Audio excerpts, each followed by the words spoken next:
Καλημέρα! Σήμερα θα φτιάξουμε σοκολατάκια με 3 υλικά.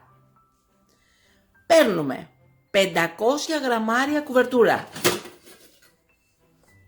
Την βάζουμε μέσα σε μία σουπιέρα της MC και σε ένα σκεύος 3 λίτρα 20 cm που έχουμε βάλει μέσα νερό και θα το κάνουμε μπεν μαρί για να λιώσει η κουβερτούρα.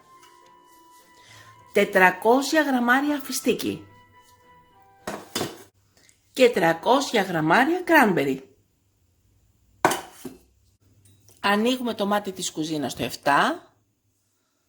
Έχουμε βάλει μέσα στο 3 λίτρα 20 cm σκεύος της MC νερό και έχουμε βάλει μέσα την κουβερτούρα και τη βάζουμε μόλις βράσει το νερό να λιώσει η κουβερτούρα. Μόλις λιώσει θα βάλουμε μέσα όλα τα υπόλοιπα υλικά και θα φτιάξουμε τα σοκολατάκια μας. Πανεύκολο. Αφού έχει λιώσει όλη η κουβερτούρα, ρίχνουμε μέσα τα υλικά μας. Κρατάμε στην άκρη 30 γραμμάρια φιστίκι και τα λιώνουμε στο μπλέντερ για να βάλουμε από πάνω από τα σοκολατάκια μας.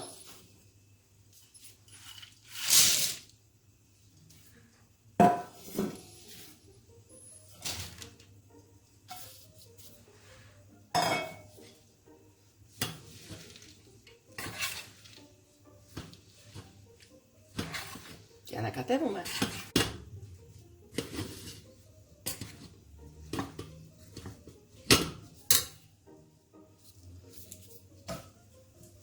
Πάμε να τα φτιάξουμε.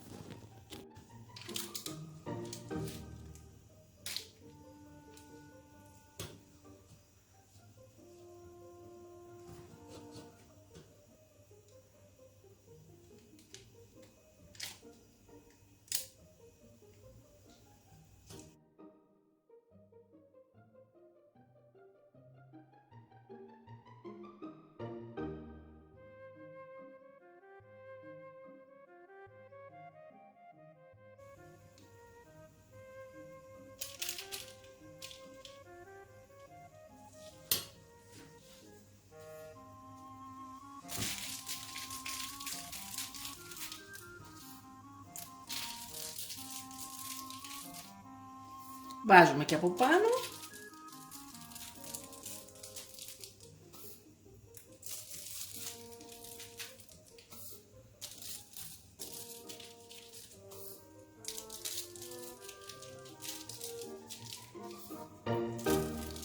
Και το φιστίκι.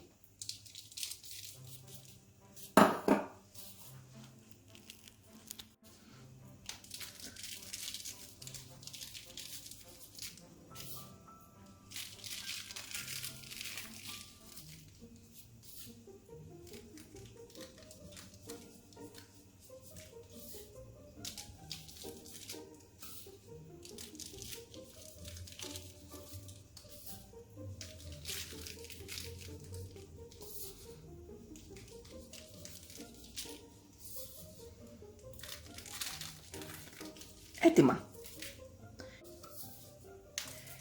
Σε αυτή τη συνταγή βγαίνουν γύρω στα 35 σοκολατάκια.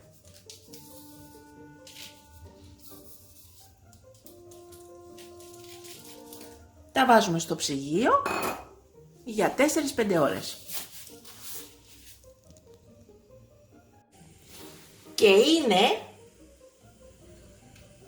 υπέροχα τα σοκολατάκια μας με τα φιστίκια και τα κράνμπερι. Πολύ εύκολα, πολύ απλά και γρήγορα. Δοκιμάστε τα. Μην ξεχάσετε να γραφτείτε στο κανάλι μας στη διεύθυνση που βλέπετε στο κάτω μέρος του βίντεο.